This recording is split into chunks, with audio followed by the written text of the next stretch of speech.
America के पूर्व राष्ट्रपति बराक ओबामा के बुक बम ने कांग्रेस में तो खलबली मचा दी है।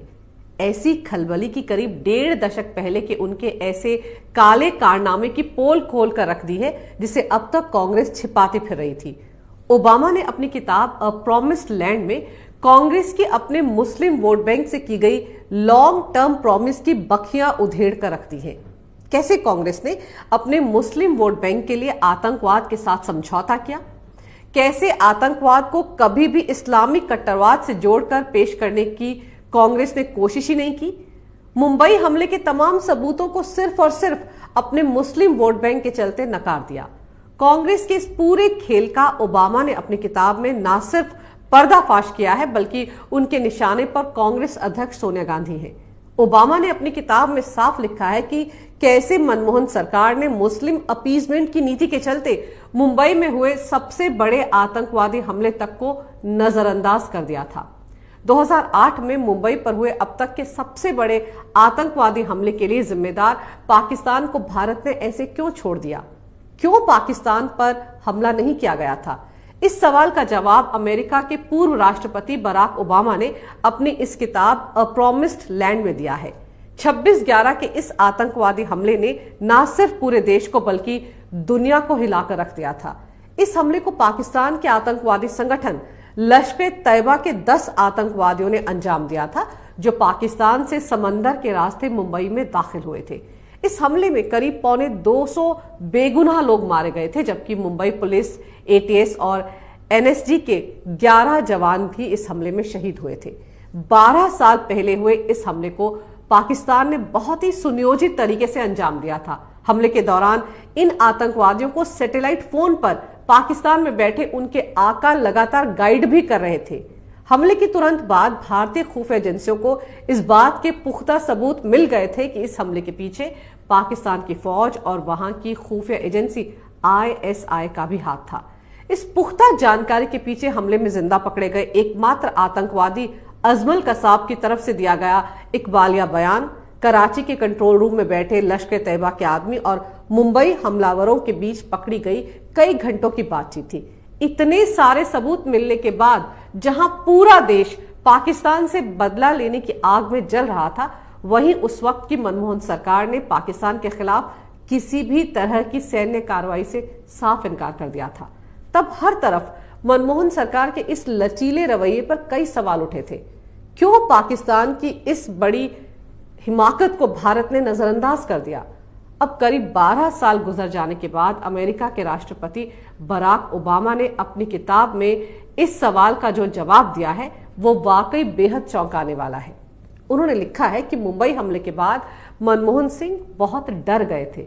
डर इस वजह से नहीं था कि पाकिस्तान भी भारत की तरफ से की गई किसी भी कार्रवाई का पलट कर जवाब दे सकता है, बल्कि डर इस वजह से था कि अगर भारत इस तरह की कार्रवाई को अंजाम देता है तो कहीं कांग्रेस का मुस्लिम वोट बैंक उसके हाथ से खिसक ना जाए और इस बात का फायदा कहीं कुछ महीने बाद होने वाले लोकसभा चुनाव में बीजेपी ना उठा ले।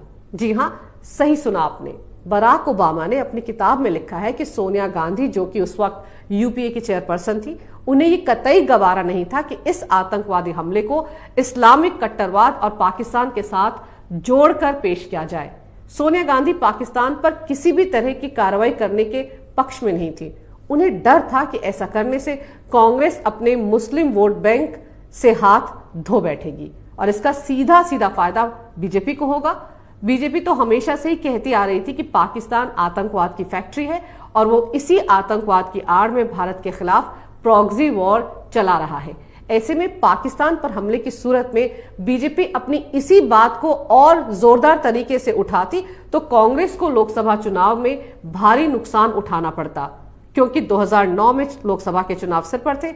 ऐसे में कांग्रेस, जो 2009 का चुनाव भगवा आतंकवाद के मुद्दे पर लड़ने का मन बना चुकी थी, वो पाकिस्तान पर हमला करके आ बैल मुझे मार नहीं करना चाहती थी और इसीलिए अपने मुस्लिम वोट बैंक को एकजुट रखने के चलते उस वक्त की मनमोहन सरकार ने अपने फायदे के लिए न सिर्फ देश के मान सम्मान को ताक पर रख दिया बल्कि देश की सुरक्षा के साथ भी एक समझौता कर लिया।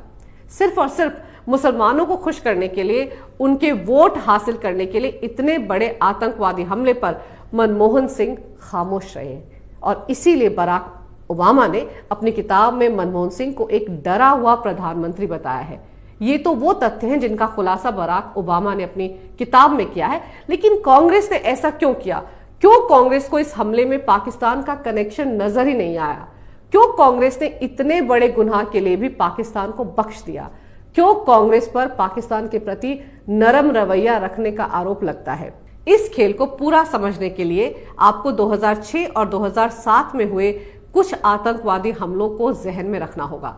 गौरतलब है कि यूपीए 1 सरकार के गृह मंत्री पी चिदम्बरम ने 2006 में महाराष्ट्र के मालेगांव में बम धमाके, हरियाणा में समझौता एक्सप्रेस में धमाका, हैदराबाद में मक्का मस्जिद में धमाका और 2007 में अजमेर शरीफ दरगाह पर हुए बम धमाकों के बाद भगवा आतंकवाद का जुमला उछाला था।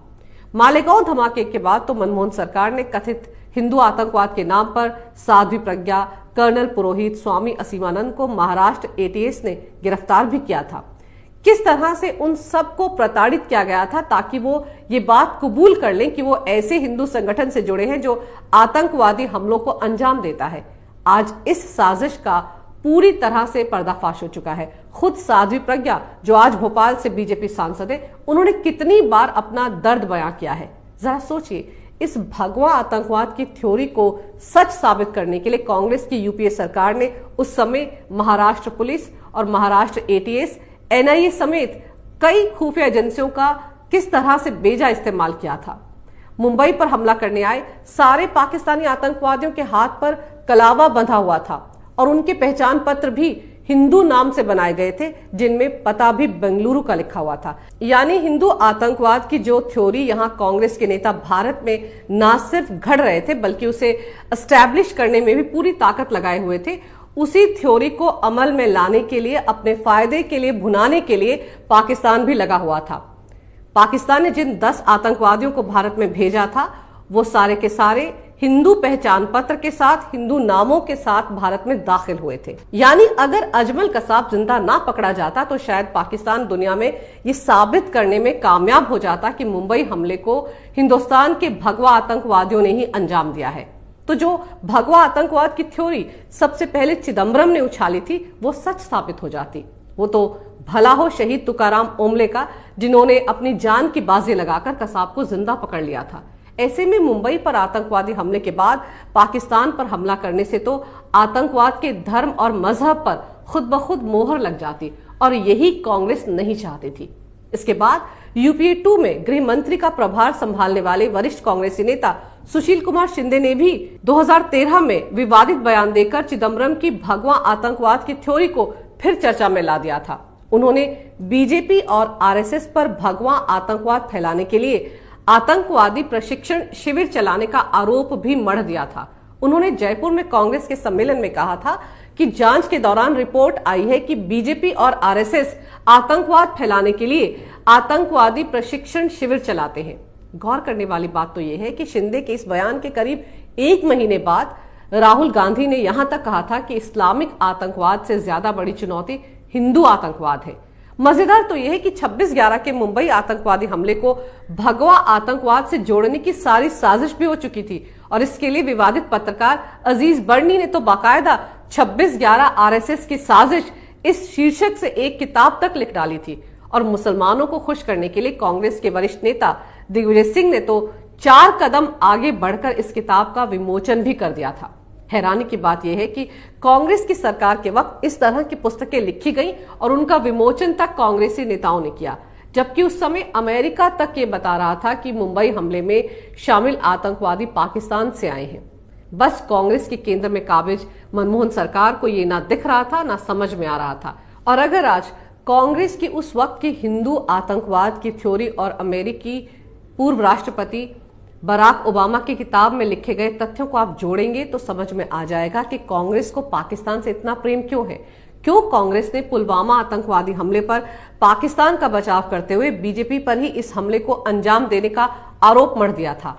सर्जिकल स्ट्राइक पर कांग्रेस ने ही